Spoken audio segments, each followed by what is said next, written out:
Bien Seigneur, nous venons devant toi après ces chants, après ce temps d'adoration, après ces nouvelles sur la mission. Nos cœurs sont remplis de joie. Ça n'écarte pas le fait que nous sommes aussi réalistes et nous voyons dans nos vies et dans le monde autour de nous la souffrance.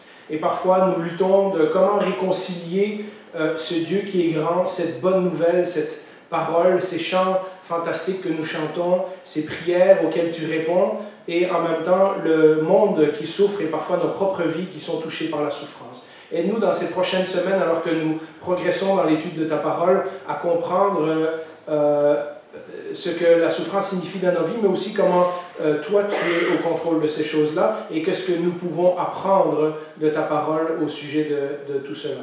Nous te demandons de nous guider, non seulement mes paroles, et pour qu'on ait une belle prédication ce matin, mais aussi que cette parole reste dans les cœurs et que nous puissions la méditer et la mettre en pratique dans nos vies pendant cette semaine. Au nom de Jésus, nous te prions. Amen.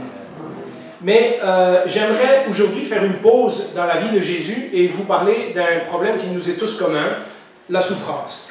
Romains 8, 28 nous dit: du reste, nous savons que tout contribue ou toute chose contribue au bien de ceux qui aiment Dieu, de ceux qui sont appelés conformément à son plan. Ma maman m'a répété ce verset-là toute ma vie. Parfois, c'est difficile de croire un verset comme ça, que toute chose contribue à notre bien, parce que quand nous regardons le monde autour de nous et quand nous regardons nos propres vies, des fois elles sont désorganisées, elles sont souffrantes, et il y a toutes sortes de choses qui nous arrivent, et il faut qu'on se plonge dans la parole de Dieu pour voir ce que la Bible nous dit sur la souffrance, pour que nous comprenions le sens. Mais le monde autour de nous a toutes sortes d'explications pour la souffrance. Alors j'aimerais commencer à vous faire une petite introduction. La souffrance, c'est quelqu'un a dit: si vous vivez, vous souffrirez. Ou du moins, si vous vivez assez longtemps. Parce que des fois, 1 an, 2 ans, 3 ans, on n'est pas encore conscient qu'on a souffert. Mais après un certain âge, on commence très vite à remarquer que la vie, elle n'est pas idéale. Que la vie, elle n'est pas belle. Qu'il nous arrive des choses qu'on n'avait pas prévues. Que les gens sont méchants avec nous. Que nous-mêmes, on est méchants avec les gens. Et on se demande comment ça se fait s'il y a un Dieu qui existe, qui peut avoir tant de souffrances, qui peut avoir des difficultés, y compris dans ma propre vie, parce que, après tout, je vais à l'église, je lis la Bible, et malgré tout, je suis atteint par la souffrance. Nous avons tous, à différents niveaux, le même genre d'expérience. Il y en a dans notre église qui souffrent présentement, soit de maladies physiques, soit d'un deuil, soit peut-être on lutte avec des problèmes de santé mentale. On a perdu un travail, on a du mal à financer notre vie, on a du mal avec l'argent. Il y a des souffrances qui sont visibles, il y a des souffrances qui sont invisibles. Nous connaissons les gens qui sont malades dans notre église, on a plusieurs qui ont ou qui ont eu le cancer, qui ont eu des opérations à répétition. Il y a ceux qui ont perdu leur conjoint, soit au travers d'un deuil ou soit au travers d'un divorce. Il y a ceux qui souffrent dans leurs émotions. Il y a des plans de carrière qui s'écroulent. Il y a des peines d'amour. Il y a des luttes spirituelles. Ça aussi, ça nous fait beaucoup souffrir.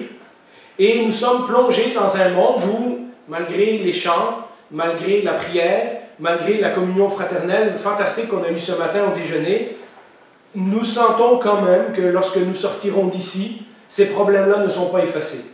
Ces choses-là vont continuer à nous suivre pendant la journée. Et le paradoxe, c'est que tout en sachant qu'il y a la souffrance, c'est peut-être la chose que nous détestons le plus au monde. D'un côté, nous vivons la souffrance et nous ne l'aimons pas. Et de l'autre côté, nous lisons la Bible et nous lisons, du reste, nous savons que tout contribue au bien de ceux qui aiment Dieu, de ceux qui sont appelés conformément à son plan. Et il y a quelque chose qui achoppe. Il y a quelque chose qui choque. Comment ça se fait que la Bible dit tellement de bonnes choses sur Dieu, mais que moi, je souffre? Et on a un petit peu de difficulté avec le thème de la souffrance. D'ailleurs, depuis des années que je prêche, à chaque fois que je prêche sur la souffrance, il n'y a personne qui vient me voir après pour dire « Tu sais, la souffrance, on en a déjà assez entendu, tu peux nous prêcher sur autre chose. » En général, quand on parle de la souffrance, c'est un message qui rejoint tout le monde, mais c'est parce que c'est la réalité de notre vie de tous les jours, même lorsque nous sommes chrétiens, même lorsque nous sommes enfants de Dieu. Alors, au travers des siècles, et aujourd'hui, ce que j'aimerais faire, c'est un peu mettre la table pour les autres messages. Au travers de siècles, il y a diverses philosophies, divers points de vue, diverses opinions, diverses personnes dans l'histoire qui ont essayé d'expliquer la souffrance. Et la raison que je vous fais ce rappel, c'est que vous allez remarquer que dans les différentes philosophies que je vais vous citer, il y a des choses qui sont étrangement familières à nos oreilles. Des choses que peut-être nous pensons ou nous disons nous-mêmes dans nos églises évangéliques. Et donc, je veux mettre la table pour les prochains messages qui vont suivre et pour qu'on voit ce que le monde nous dit et qu'ensuite on se tourne vers la Bible pour voir ce que la Bible nous dit sur la souffrance.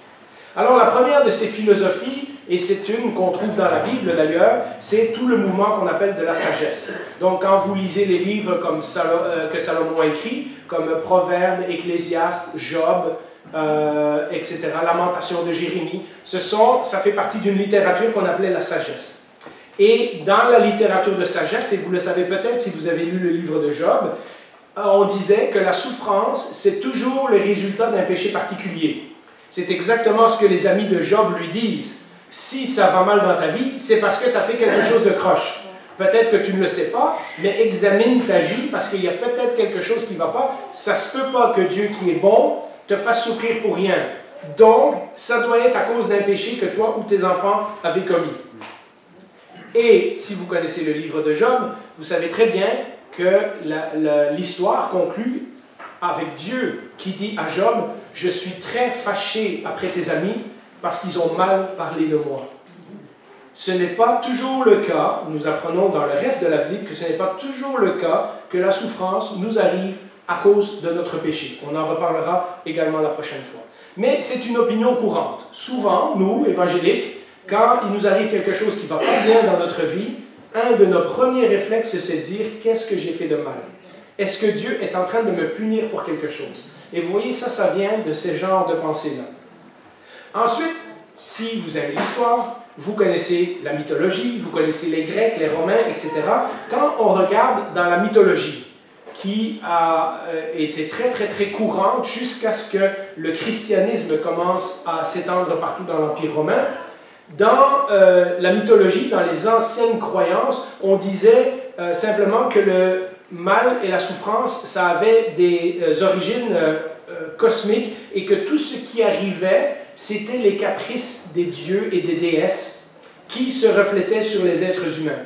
En d'autres mots, quand on regarde la mythologie grecque et romaine, on remarque que les dieux grecs et romains sont étrangement comme des êtres humains. Ils se disputent entre eux, ils font des concours, ils sont jaloux les uns des autres, ils se punent, ils se battent entre eux, etc. Et les humains souffrent. Parce que, évidemment, si votre ville est protégée par Jupiter et que l'autre ville est protégée par Athéna, quand il y a une guerre entre les deux, ben en fait, c'est les deux dieux qui se battent, mais nous, les pauvres humains, on souffre de ça. Donc, vous voyez que dans la mythologie grecque et dans toutes les tragédies, si vous connaissez la mythologie, on voit ça tout le temps, hein, des dieux qui se font des concours entre eux, etc. En fait, les Grecs et les Romains avaient créé des dieux qui étaient exactement comme les humains, des dieux qui étaient exactement comme eux, qui étaient jaloux, qui se chicanaient entre eux, etc. Et donc, ils étaient dieux parce qu'ils étaient un peu plus puissants. D'ailleurs, pour ceux qui sont fans de Marvel, on voit un petit peu ça dans certains des films de super-héros. Hein, il y a des dieux comme Thor et tout ça, puis voilà, ils sont très étrangement comme des êtres humains.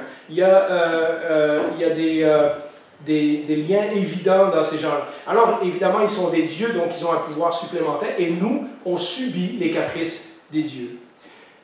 Vous voyez bien que c'est très déprimant comme philosophie, et que lorsque le christianisme est arrivé, avec son message, il a vite pris le dessus sur ces religions-là, parce que le christianisme apportait un message d'espoir. Ensuite, il y a aussi des religions qui existent depuis très très longtemps, aussi longtemps que la mythologie, et qui ont continué jusqu'à aujourd'hui. Je parle des religions orientales, comme l'hindouisme, le bouddhisme et tout ça. Là, je résume rapidement, parce que ceux qui ont étudié en philo, vous savez que je fais un résumé très grossier, mais c'est un peu pour vous donner une idée.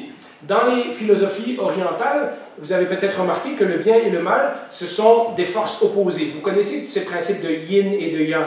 Hein, le positif et le négatif. C'est comme dans ces religions-là, il faut qu'il y ait c'est normal qu'il y ait du bien et du mal dans l'univers, et les deux s'affrontent entre eux, et nous, on souffre à cause de ça. D'ailleurs, pour ceux qui sont fans de Star Wars, c'est exactement ce genre de philosophie, mais ça a été mis à la sauce Hollywood américaine, hein, à la sauce moderne pour être acceptable, mais dans Star Wars, il y a la force, et il y a le bon côté de la force et le mauvais côté de la force. Et l'univers de Star Wars est régi par un équilibre. Quand il y a quelqu'un qui va trop du mauvais côté, bien, il faut qu'il y ait quelqu'un qui vient du bon côté, etc. Mais vous comprenez le problème avec ce genre de philosophie, c'est qu'on espère que le bien va gagner, mais à la fin, on n'en est pas sûr. Puisque les deux principes sont nécessaires pour l'équilibre de l'univers, il y aura toujours du bien, il y aura toujours du mal. Et donc, vous voyez comment, dans cette philosophie-là, on est pris aussi avec quelque chose de répétitif. D'ailleurs, c'est pour ça que Star Wars peut toujours faire des suites à ses films, parce qu'il y a toujours un nouveau mauvais qui vient, et on trouve toujours un nouveau chevalier Jedi pour combattre le mauvais. Vous voyez, voilà, et George Lucas, quand il a écrit 9 livres, mais il aurait pu en faire 12 ou 15 ou 18. C'est toujours le même principe. De père en fils, de génération en génération, les mêmes problèmes se reproduisent. Un est attiré vers le mal, et il faut quelqu'un qui soit attiré vers le bien pour contredire. Mais vous voyez qu'avec ça, on n'arrive à rien. C'est comme la philosophie de la réincarnation. On se réincarne, on se réincarne, on se réincarne, et c'est des millions de fois, jusqu'à ce que peut-être un jour, on arrive à rejoindre la divinité. C'est aussi, moi je trouve, très déprimant comme philosophie.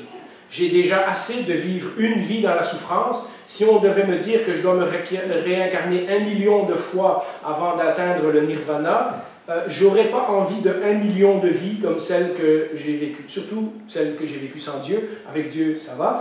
Sans Dieu, c'est misérable. Et donc, j'aurais pas envie de recommencer ce genre de vie 1 million de fois avec le même genre de souffrance 1 million de fois. Ensuite, évidemment, quand le christianisme a commencé à s'installer dans l'Empire romain, il y a des gens comme saint Augustin qui sont apparus et bon, ils ont commencé à donner des explications un peu plus bibliques. Augustin disait que c'est le fait qu'on a notre propre volonté et qu'on a notre propre choix qui produisent la souffrance. Parce que quand Dieu nous a créés libres et lorsqu'on désobéit à Dieu, on subit les conséquences. Alors, j'aime beaucoup saint Augustin, et ce principe est parfois vrai dans la Bible. Il y a des gens qui pêchent et Dieu les punit, mais vous le savez, depuis le temps qu'on prêche sur ça, il y a aussi beaucoup de gens qui ont des maladies et qui ont des affaires qui leur arrivent dans la Bible et que ce n'est pas de leur faute. Donc ce n'est pas toujours de la faute de la personne. D'ailleurs, vous vous rappelez cet homme qui était malade et les disciples viennent voir Jésus, ils disent ben, c'est à cause de lui ou c'est à cause de ses parents? Et Jésus leur dit, non, non, non, c'est pour manifester la gloire de Dieu. Et donc, la Bible nous dit que oui, parfois c'est notre péché qui cause la souffrance, mais parfois aussi la souffrance nous arrive alors qu'on n'a rien fait. L'histoire de Job est un autre exemple. Tous les 2 premiers chapitres nous présentent Job comme un homme juste. C'est même Dieu qui dit qu'il n'y a personne comme Job sur la terre, et pourtant, Satan provoque quand même la souffrance dans la vie de Job. Et donc, j'aime bien Augustin, mais sur ce point-là, je pense qu'il a manqué quelque chose. Après, il y a des philosophes populaires comme Leibniz au XVIIIe siècle qui ont dit ben, le mal et la souffrance, ça vient du fait qu'on est des créatures. Vous savez, on dit encore ça aujourd'hui. Quand on dit là où il y a l'homme, il y a de l'hommerie, hein, c'est ça, être humain. Hein, être humain, c'est de faire des erreurs. J'ai entendu ça encore dans un film récemment.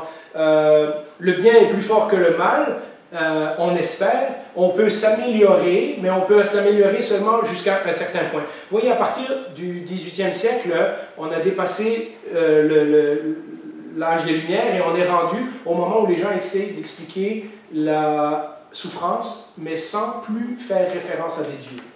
Ni les dieux de l'Antiquité, ni les autres religions, ni le Dieu du christianisme. On commence à essayer d'expliquer la souffrance seulement en termes humains. Et ça fait des drôles de modèles, parce que il y a des gens qui se sont moqués de Leibniz, qui ont écrit des livres et qui ont fait des parodies, etc.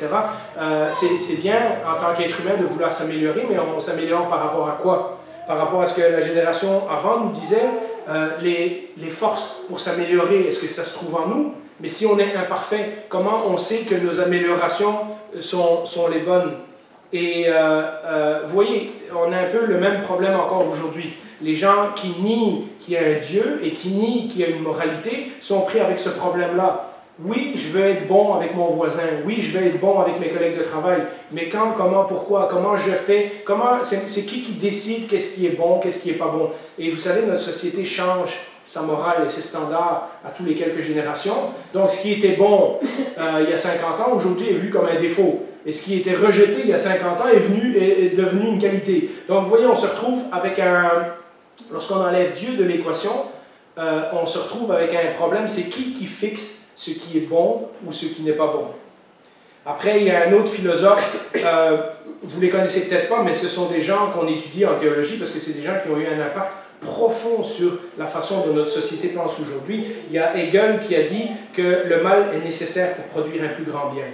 Ouh, ça sonne étrangement familier. J'entends souvent, et je l'ai peut-être dit moi-même, des chrétiens qui disent « Ouais, tu souffres maintenant, mais c'est parce que Dieu va produire quelque chose de mieux dans ta vie. » Et, à premier abord, le verset qu'on a lu dans Romains 8 semble dire cela. Donc, on reviendra sur cela. Par exemple, une personne ne pourrait pas savoir ce que c'est le pardon si on ne l'avait pas blessé. Et, en principe, ça a l'air logique. Le problème, c'est que c'est très dangereux parce qu'alors on pourrait dire que s'il n'y avait pas eu l'Holocauste, on n'aurait pas appris à aimer le peuple juif. Et vous voyez comment, après, on peut justifier le mal en disant, ben ouais, mais finalement, ça a produit un plus grand bien. Alors, dans certains cas, c'est vrai, mais dans beaucoup de cas, ce n'est pas vrai. Et c'est une philosophie qui a pénétré beaucoup dans l'Église et à laquelle on doit être prudent. Dans la Bible, le mal est une perversion. Le mal est un ennemi. La souffrance est une malédiction qui est venue après la chute de l'homme. Et donc, ce n'est pas comme si Dieu avait créé le bien et le mal et avait dit, bon, mais parfois je vais vous faire souffrir juste pour vous faire apprendre des meilleures choses. Au début, dans le Jardin d'Éden, il n'y a pas de mal, il n'y a pas de souffrance. Et le livre de l'Apocalypse se finit dans un monde où Dieu essuiera toute larme et il n'y aura plus de pleurs et il n'y aura plus de souffrance. Et donc, on ne peut pas expliquer la souffrance simplement en disant « Ah ben oui, ben, ça fait partie de la vie, comme ça tu peux grandir et apprendre des choses, etc. » Ce qui n'est pas tout à fait faux, mais qui n'est pas tout à fait vrai non plus. Donc, on reviendra là-dessus la prochaine fois. On va parler de certaines idées préconçues que les chrétiens ont sur la souffrance et qu'est-ce que la Bible dit en correction. Ensuite, un penseur qui a énormément influencé la société aujourd'hui, Charles Darwin. La pensée évolutionniste, ben, vous la connaissez, dans ce monde animal, c'est la survie du plus fort. On est juste un parmi les animaux, un peu plus intelligent que les autres, mais en fait, tout ce qu'on fait, on fait pour survivre. Donc, lorsque en société, on décide que le bien, c'est mieux que le mal, c'est simplement pour assurer la survie de notre espèce. Les humains se sont rendus compte que s'ils collaboraient entre eux, ils vivraient plus longtemps. Donc, ils sont arrêtés de se tuer. Il suffit de regarder les guerres qui se passent dans le monde aujourd'hui, puis on voit bien que les humains n'ont rien compris, parce qu'ils continuent de se tuer. Donc, je pense que sur ce point, Darwin s'est complètement trompé. Mais ceux qui se conduisent mal, nous dirait pas nécessairement Darwin, mais le darwinisme, c'est-à-dire toutes les philosophies qui sont venues après lui. Ceux qui se conduisent mal mettent en danger la survie de l'espèce humaine. Et c'est pour ça qu'on fait des lois, et pour ça qu'on décide qu'est-ce qui est bien, qu'est-ce qui est mal, etc. Comme on est des êtres intelligents, on devrait tous penser à notre survie, et on devrait tous éviter de faire souffrir les autres. Mais la réalité, c'est qu'il n'y a rien dans l'histoire qui garantit que le plus fort ne détruira pas les plus faibles. Et il y en a même qui ont souligné ce point, que si nous, on est gentils entre nous, mais qu'il y a un peuple comme par exemple au temps des invasions mongoles, qui arrivent et qui tuent tout le monde et qu'ils n'ont aucun scrupule de tuer tout le monde, ils risquent de tuer tous les gentils. Et donc, vous voyez, il y a comme ce genre de conflit. Ça ne garantit pas que ce qu'on appelle mal aujourd'hui, on ne va pas l'appeler bien dans 50 ou dans 100 ans. Comme par exemple le nazisme.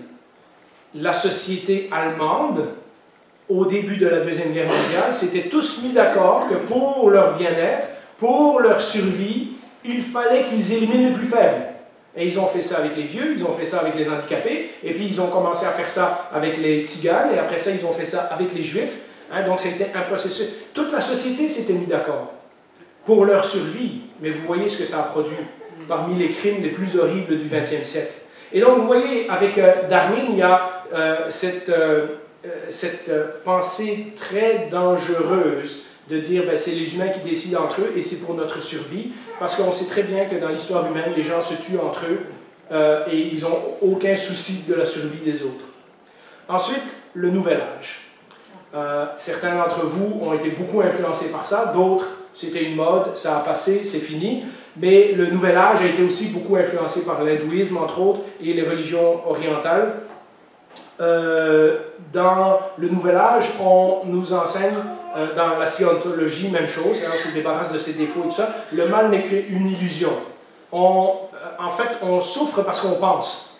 Et si on arrêtait de penser, on ne souffrirait plus. Hein? On souffre parce qu'on ressent. Et si on arrêtait de ressentir, on ne souffrirait plus. C'est pour ça que vous avez des gens en Inde qui vont, par exemple, s'asseoir en haut d'une colonne et qui restent pendant 30 ans assis en haut de leur colonne sans bouger, etc. Ils veulent se débarrasser de tout ce qui, en fait, d'après la Bible, fait de nous des êtres humains.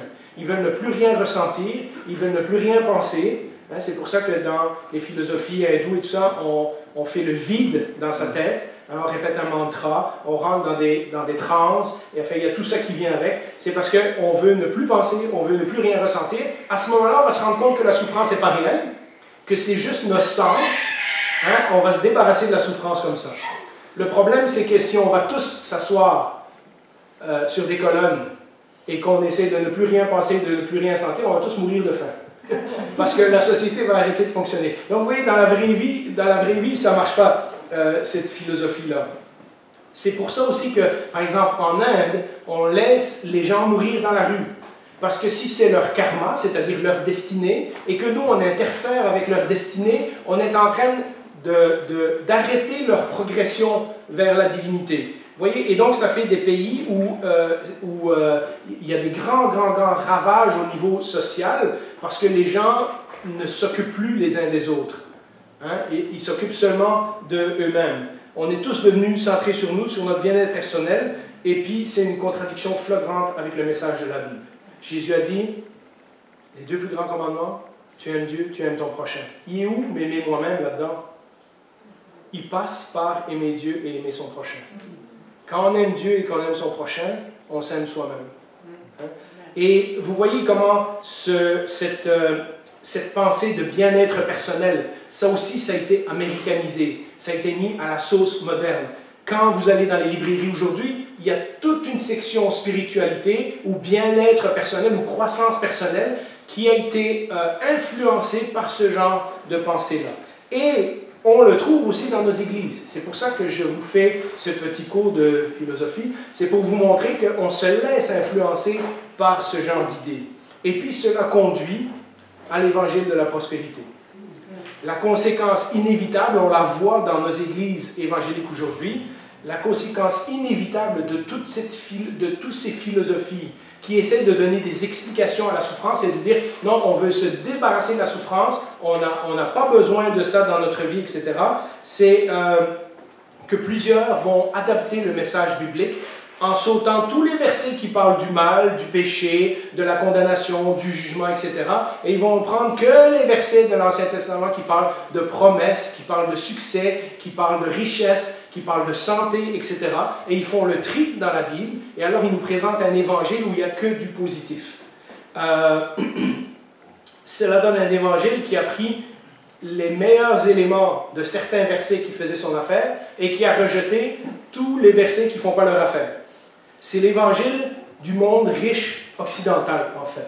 C'est un évangile qui va très bien avec notre société, qui ne se préoccupe de soi-même, mais qui a malheureusement pénétré dans tous les pays. L'évangile de prospérité fait des ravages dans certaines communautés en Afrique, où des grands prédicateurs connus en Occident vont et font des grandes campagnes d'évangélisation là-bas avec des 40-50 000 personnes et on leur dit, vous voyez, si vous voulez être riche comme lui qui est béni par Dieu, hein, le prédicateur qui est en avant, vous qui êtes toute pauvre, hein, c'est pas grave, il faut donner à Dieu et Dieu va vous le rendre 10 fois, 20 fois, 100 fois et ça fait des gros ravages dans beaucoup de pays du monde. Alors, la conclusion de tout ça, c'est qu'il y a 3 grandes tendances qui se développent. D'abord, il y a toutes les philosophies, vous l'avez vu dans le darwinisme, entre autres, et tout ça, tous ceux qui ne croient pas en un Dieu personnel. Mais vous savez, ceux qui ne croient pas à un Dieu personnel, ils n'ont pas de réponse à la souffrance. Parce qu'en réalité, comme je dis souvent à mes amis athées et non-croyants, tu me dis que tu ne crois pas en Dieu à cause du problème de la souffrance. Mais si tu enlèves Dieu de l'histoire, tu dois encore m'expliquer le problème de la souffrance. Mais là, tu viens d'enlever la seule personne au monde qui pouvait régler ton problème. Hein? Et souvent, ils ne se rendent pas compte de ce qu'ils font. J'ai dit, toi aussi, tu es pris avec le problème de la souffrance, même dans ta philosophie de vie. Mais là, on a enlevé la personne qui peut établir clairement les principes de ce qui est bien et ce qui est mal. Si chacun est libre de décider lui-même ce qui est bien et ce qui est mal, et pour ceux d'entre vous qui font le cours de baptême, on en a parlé récemment, hein, la chute de l'homme, c'est au moment où l'homme a décidé de prendre sur lui-même la responsabilité de décider ce qui est bien et ce qui est mal. Et donc, ces philosophies-là qui rejettent Dieu font la même chose. Si chacun a le droit de décider pour lui-même ce qui est bien et ce qui est mal, alors personne n'a le droit de lui dire quoi que ce soit. Et c'est exactement le genre de société dans laquelle on vit aujourd'hui. Plus personne n'a le droit de dire à plus personne qui ne sont pas d'accord. Hein? Et la moralité, ça devient une question de choix personnel et de préférence. Et en réalité, c'est celui qui crie le plus fort qui gagne. C'est parfois les petits groupes, mais parce qu'ils font beaucoup de bruit, ben c'est eux qu'on entend aux nouvelles, c'est eux qu'on voit à la radio, c'est eux qui font passer leur point de vue dans les lois, etc. Ce sont les idées des 2 derniers siècles qui nous ont conduits au monde occidental qu'on a aujourd'hui. Peu de gens poussent le darwinisme à ses conclusions ultimes. J'ai déjà vu quelques philosophes sur Internet reconnaître que moi je préfère de vivre dans un monde où on ne se tue pas les uns les autres. Mais si quelqu'un tue quelqu'un, en réalité, comme Dieu n'existe pas, je ne peux pas vraiment dire qu'il a fait quelque chose de mal. Alors, il y a très peu de gens qui sont capables de vivre comme ça. Parce que dans la vraie vie, on veut tous que les autres nous fassent du bien. Mais vous voyez comment ces philosophies-là sont entrées dans notre monde, dans notre société, et les gens essayent de dire que, ben, dans le fond, ben, voilà, la souffrance, le bien, le mal, c'est juste une question de préférence. Donc, si tu souffres, ben, c'est plate pour toi, mais tu ne fais pas partie du groupe qui a imposé son opinion. Tu sais, puis voilà, c'est ça. Donc, ceux qui ne croient pas en un Dieu personnel se débarrassent de la seule solution possible. Ensuite, il y a un deuxième groupe, c'est les pessimistes ou les fatalistes. Eux non plus n'ont pas de réponse. Et c'est le genre de gens, et on en a chez les chrétiens aussi, moi j'ai été beaucoup pessimiste dans ma vie aussi, c'est le genre de penser que ben, de toute façon, si ça doit arriver, ça va arriver, et je ne peux rien faire. Hein? On l'entend souvent dans le discours populaire. C'est aussi un des thèmes de la philosophie de l'islam. C'est Allah qui l'a décidé, donc c'est sa volonté. Hein? Inch'Allah, ça veut dire selon la volonté d'Allah, que la volonté d'Allah soit faite. Donc, ces gens-là disent, ben voilà, on n'a pas le choix. C'est un peu comme les dieux grecs. Hein? Dieu nous impose la souffrance, ben on n'a pas le choix. Si c'est sa volonté, c'est sa volonté. Voilà. Et vous voyez, ça crée un style de vie fataliste. C'est aussi, en passant dans les religions comme l'hindouisme, la réincarnation. Le karma, tu n'as pas le choix. Si tu as été une bonne personne, tu vas te réincarner dans quelqu'un d'un petit peu meilleur dans la vie suivante, mais tu n'as aucune autre solution. Et si tu as été mauvais, tu vas te réincarner dans quelqu'un de pire. Donc après, tu dois recommencer le tour de manège. Hein? Et donc, vous voyez, c'est des philosophies fatalistes et c'est des philosophies qui ont poussé à leur extrême, ont des conséquences graves. C'est pour ça qu'il y a des gens qui se font sauter avec des bombes. Et il y a des musulmans qui me disent, des amis musulmans qui m'ont dit, ben c'est la volonté de Dieu. Et vous voyez, à ce moment-là, on ne combat plus le mal, on ne combat plus la souffrance. On baisse les bras et on dit, ben on n'a pas le choix. C'est comme les dieux grecs et les dieux romains, etc. Comme Salomon se posait déjà la question dans l'Ecclésiaste, et évidemment, ça ce n'est pas sa réponse, on va en parler un jour, mais Salomon, en plusieurs endroits, dit, si le bon et le méchant meurent à la fin, à quoi ça sert d'être bon? Hein, donc, vous voyez, c'est un peu ce genre de... À quoi ça sert de faire des efforts? Ultimement, si c'est Dieu ou Allah ou n'importe qui a tout décidé, y compris le mal qui m'arrive, dans ce cas-là, ma vie n'a aucune signification. Et si ma vie n'a aucune signification, ça veut dire que je ne suis pas responsable.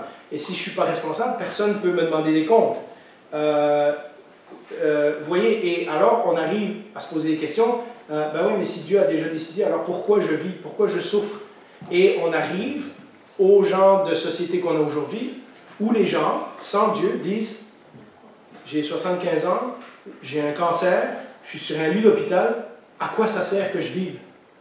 et on légalise l'euthanasie, le droit à mourir, etc., etc. Parce que les gens disent, ben, de toute façon, s'il n'y a rien après et qu'il n'y a que de la souffrance qui m'attend dans les prochaines années, à quoi ça sert de vivre? Et donc, ils s'enlèvent la vie comme ça, en pensant qu'il n'y a rien d'autre après. Et puis enfin, il y a, ça c'est tout à fait le contraire des fatalistes et des pessimistes, il y a les narcissiques. Ça aussi, il y en a plein dans notre société. Hein, à d'autres époques, on a appelé ça des épicuriens ou des hédonistes. Ça, c'est les gens qui ne pensent qu'à eux. Ça, c'est dans la Bible, cette pensée-là est résumée sous la pensée « mangeons et buvons parce que demain nous mourrons ». Ah oui, on fait la fête aujourd'hui parce que demain on ne sait pas ce qui nous attend. Ça, c'est très parmi les jeunes, mais il y en a plein qui vivent comme ça. Il y en a plein qui dépensent tout leur argent comme s'il n'y avait pas de lendemain. Il y en a plein qui font leur choix de vie comme si demain, ça n'importe pas. Tout ce qui compte, c'est moi. Tout ce qui compte, c'est que moi, j'aille bien. Tout ce qui compte, c'est que je trouve des solutions à mon problème, puis tant pis pour les autres. On profite de la vie maintenant et demain, tant pis. Cela crée une société, vous l'avez remarqué, profondément égoïste, profondément centrée sur soi. On a dit le mot narcissique, hein, et qui paradoxalement, ça augmente notre souffrance au lieu de la diminuer. Parce que quand tout le monde devient centré sur toi et plus personne s'occupe des autres, quand tout le monde devient égoïste, notre société souffre encore plus, différemment de, par exemple, un pays où il y a une inondation ou quoi. Mais comment expliquer que dans nos pays riches, dans nos pays où il y a de l'éducation, etc., on a les plus hauts taux de suicide dans le monde, si ce n'est pas à cause d'un malaise de vivre. Et donc, vous voyez, paradoxalement, en étant centré sur nous-mêmes, ça augmente notre souffrance. Alors, qu'est-ce que la Bible nous dit? Avez-vous remarqué que ces trois groupes-là nous donnent des explications, mais ils n'ont pas de réponse? C'est-à-dire, ils essayent d'expliquer le mal, mais ils n'ont pas une réponse. Comment dire, en anglais, response, c'est une intervention, une solution. Hein? Ils n'ont pas de réponse. Des explications, ils en ont. Ils ne savent juste pas comment réagir face à la souffrance. C'est-à-dire, on peut bien donner des belles idées philosophiques. Quand la vie nous fait souffrir, qu'est-ce qu'on fait? Et je vais vous surprendre encore plus. Et c'est pour ça que je vous disais que je mettais la table pour les prochains messages. La Bible non plus ne nous donne pas d'explication. La Bible nous donne des réponses à la souffrance, mais elle ne nous explique pas le quand, comment et pourquoi. Parce que si on pouvait définir des causes et des conséquences et avoir une logique mathématique de dire ben, la souffrance vient de ça, de ci, de ça, on banaliserait la souffrance. Et on dirait, ben, si tu fais ça, dans ce cas-là, tu ne souffriras plus. Et ceux qui continuent à souffrir se trouveraient exclus de la catégorie. Hein? Vous savez, on le voit dans la forme que, ah, mais la souffrance vient de ton manque de foi. Donc, si tu as la foi, tu vas arrêter de souffrir.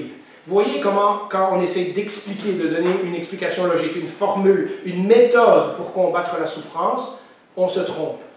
Parce que, ça, en bout de ligne, ça n'enlève pas la souffrance. La Bible nous donne des réponses. Elle nous parle de Dieu, elle nous parle des objectifs de Dieu au travers de la souffrance. Elle nous parle de toutes ces choses-là, on va le voir dans les prochaines semaines. Mais elle ne nous donne pas une explication en disant clairement, ben voilà, la souffrance vient de ça, puis si vous faites ça, voilà, vous allez régler tous vos problèmes dans votre vie.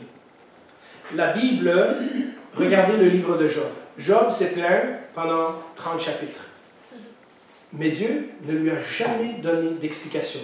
Moi, la première fois que j'ai lu le livre de Job, j'avais hâte d'arriver à la fin pour entendre finalement, bon Dieu, finalement, c'est-tu Éliphaz ou Zophar ou Job, ou c'est lequel des quatre qui a raison là-dedans? Mais à la fin du livre, on ne sait toujours pas qui a raison. On sait juste que Dieu a autorisé la souffrance dans la vie de Job, pour une raison que nous, on connaît, parce qu'au premier chapitre, ça nous dit que Satan est venu mettre Dieu au défi. Mais Job, il ne l'a jamais su, lui. Il n'y a pas quelqu'un qui est allé lui dire ben, tu sais, c'est parce que Satan s'est présenté devant Dieu, puis il a fait un pari que tu abandonnerais. Job, à la fin, il ne sait pas. Et en plus, Job, il dit viens t'expliquer avec moi, je veux que tu me dises pourquoi, comment, etc. etc. Et qu'est-ce que le Seigneur fait? Il lui apparaît et il lui dit t'étais où quand j'ai créé l'univers?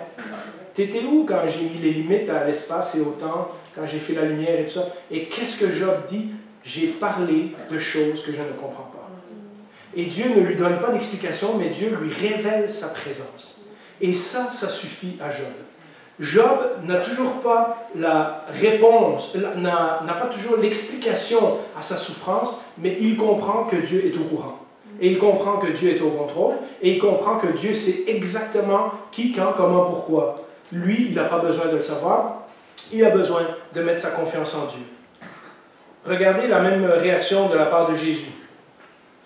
Mon Dieu, pourquoi m'as-tu abandonné? Et pourtant, il est en train de parler à Dieu.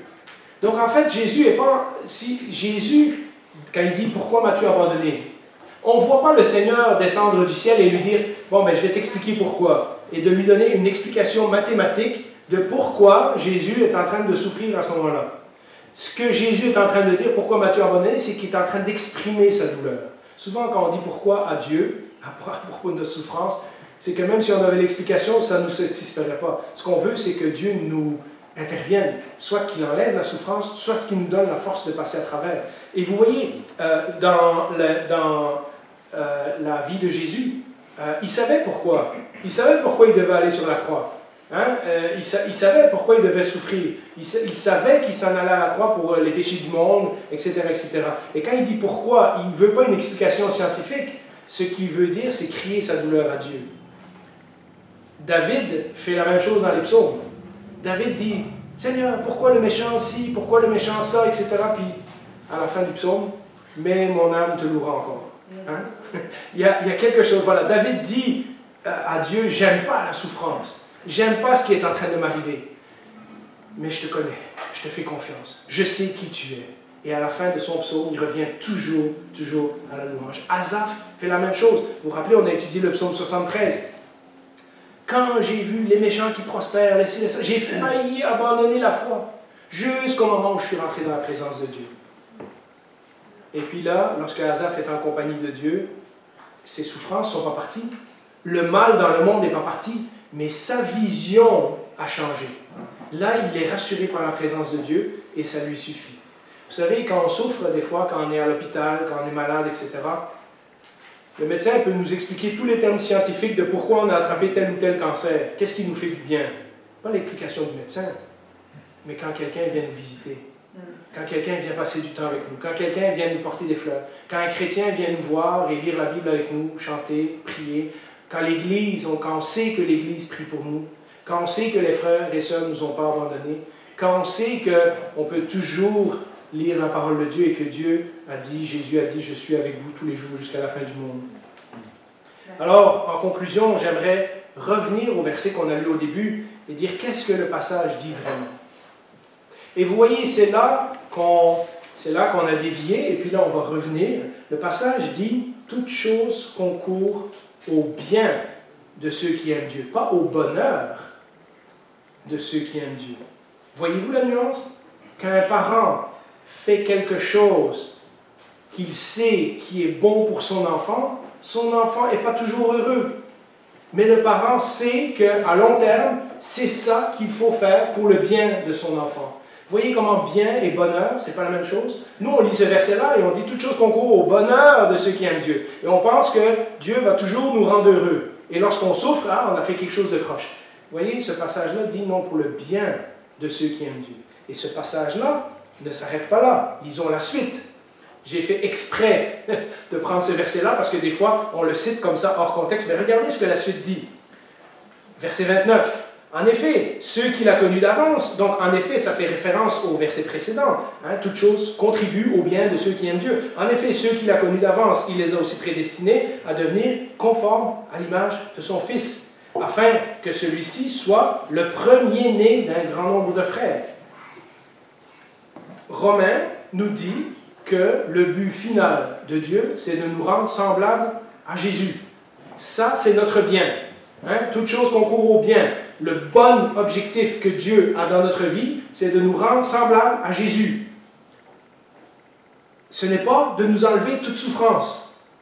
Donc, toutes les choses qui nous arrivent en tant que chrétiens sont pour notre bien, c'est-à-dire pour accomplir cet objectif-là, de nous rendre semblables à Jésus, et non pas pour notre bonheur. Et Paul précise dans la suite que ça ne veut pas dire notre bien, ça ne veut pas dire que ça fera pas mal. Regardez la suite. Et je vous invite à relire ce passage et à le méditer cette semaine chez vous. Regardez la suite. Paul dit « Toutes choses concourent au bien de ceux qui aiment Dieu » et après, il dit ceci. Que dirons-nous donc de plus? Si Dieu est pour nous, qui sera contre nous? C'est comme Job. Hein? Maintenant que j'ai ta présence, ça me suffit. Je n'ai pas besoin d'explication. J'ai juste besoin de savoir que tu es là. J'ai juste besoin de savoir que tu comprends ma souffrance. J'ai juste besoin de savoir que ces choses-là ne sont pas hors de ton contrôle. Que tu es tout à fait au courant de ce qui est en train de m'arriver. Lui qui n'a pas épargné son propre fils, mais l'a donné pour nous tous, comment ne nous accorderait-il pas aussi tout avec lui? Pourtant, on sait qu'on n'a pas encore tout.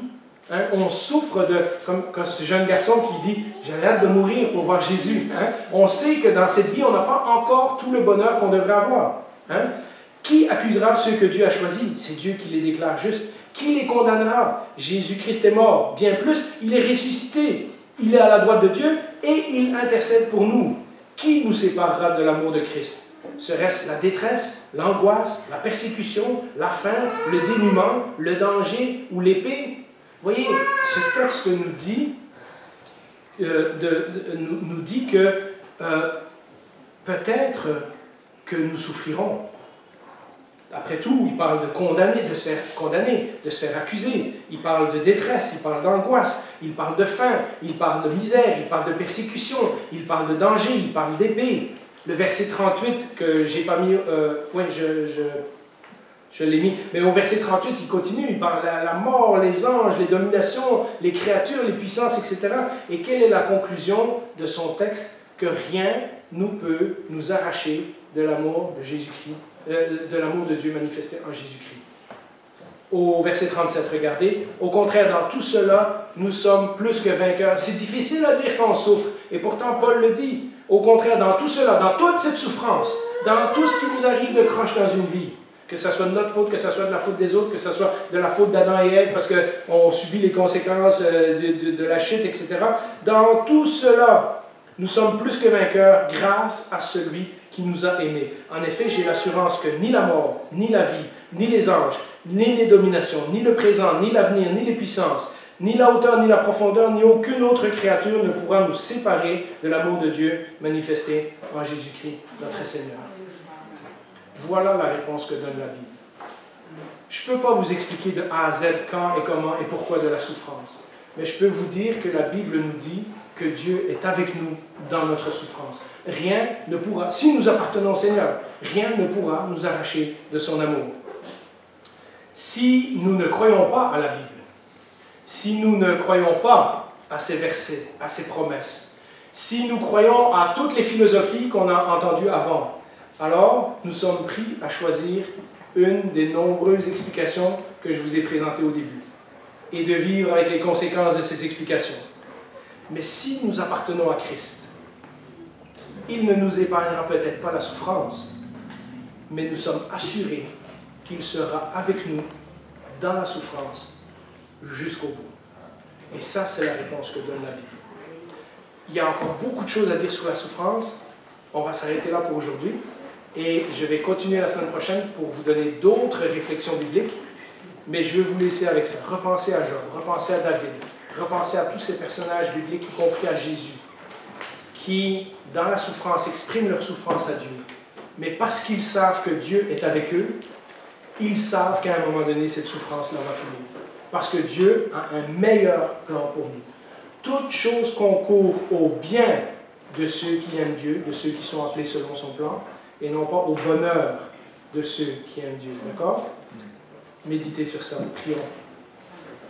Bien Seigneur, quand nous comparons les explications que donnent les êtres humains, et quand nous regardons la réponse que toi tu nous donnes, quelle différence?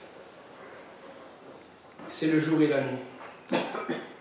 D'un côté, nous nous débrouillons par nos propres forces, nous subissons des conséquences qui ne sont pas toujours de notre faute, nous sommes pris dans un genre de spirale sans fin, nous sommes découragés, nous sommes pessimistes, nous sommes dans l'incompréhension devant la souffrance. De l'autre côté, tu nous dis que tu seras avec nous. La question aujourd'hui, c'est de savoir si nous sommes tes enfants, si nous t'appartenons, et si nous pouvons dire « Oui, parce que le Seigneur est mon Dieu, je sais que je vais passer au travers de cette souffrance. » Seigneur, cette décision, nous devons la prendre chacun pour nous dans notre cœur. Mais si nous ne la prenons pas, nous sommes pris à expliquer la souffrance avec toutes les autres solutions qu'on a entendues. Si nous savons que Jésus est notre Seigneur, alors nous avons l'assurance qu'il est avec nous tous les jours jusqu'à la fin du monde. Qu'il revient nous chercher et, comme il a promis à ses disciples et à nous, que nous serons avec lui là où il est. Alors Seigneur, que ces paroles puissent nous encourager dans les moments de difficulté que nous passons chacun. Tu connais les souffrances de chacun, mais la solution elle est la même pour toutes, Seigneur, c'est ta présence. Merci Jésus. Amen. Amen.